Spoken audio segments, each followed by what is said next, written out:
சத்குரு அவர்களுடைய தொலைநோக்கில் உருவான திட்டத்தின் விளைவு இன்றைக்கு 61,000 ஏக்கர் நிலம் இயற்கை விவசாயத்திற்கு திரும்பி இருக்கிறது என்பதை நாம் பார்க்கிறோம். இங்கு நடைபெறுவது ஒரு சம்பவம் அல்ல, ஒரு சரித்திரம்.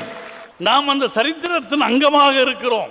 இயற்கை விவசாயத்தின் மறுமலர்ச்சிக்கென்று ஒவ்வொரு தனி மனிதரையும் தயார் செய்யக்கூடிய ஒரு இயக்கத்திலே நாம் இடம்பெற்றிருக்கிறோம் என்கிற மகிழ்ச்சி உணர்வோடு இதற்காக இந்த வளாகத்தை நமக்கு வழங்கிய கேபிஆர் நிறுவனத்தினுடைய தலைவர் அவர்களையும் அதன் உரிமையாளர் பெருமக்களையும் நான் மிகுந்த மகிழ்ச்சியோடு நன்றி பாராட்டுகிறேன். இந்தியா முழுக்க மண்வளம் மிக்க நாடாக வர வேண்டும் என்பது நமக்கு கனவாக இருக்கலாம். ஆனால் சத்குருவை பொறுத்தவரை அது சங்கல்பம்.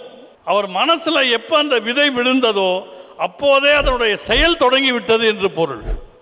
அசாத்தியமான பல திட்டங்களை அவர் ஈஷாவில் முன்மொழிகிற போதெல்லாம் இது நடக்குமா, இது சாத்தியமா அப்படின்னு நாங்கள்லாம் வாய் திறந்து பார்ப்போம். நாங்கள் திறந்த வாய் மூடுவதற்கு முன்பாக அந்த செயல் அங்கே தொடங்கி இருக்கும். அதுதான் ஈஷாவுடைய சிறப்பு. ஐயா கேபிஆர் அவர்களுக்கு 5-6 ஆலைகள் இருக்கின்றன. அங்கே பணிபுரிவதற்கு தேசத்தின் எல்லா மாநிலங்களிலிருந்தும் வறுமை கோட்டுக்கு கீழே இருக்கக்கூடிய பெண்கள் எங்கள் வாழ்வுக்கு வழி என்ன என்று தேடி ஆலை தொழிலாளர்களாக இந்த வளாகங்களுக்கு வருகிறார்கள். பணிபுரிய வந்த பெண்களை பட்டதாரிகளாக்கி 30,000 பட்டதாரிகளை உருவாக்கியவர் டாக்டர் கேபிஆர் அவர்கள்.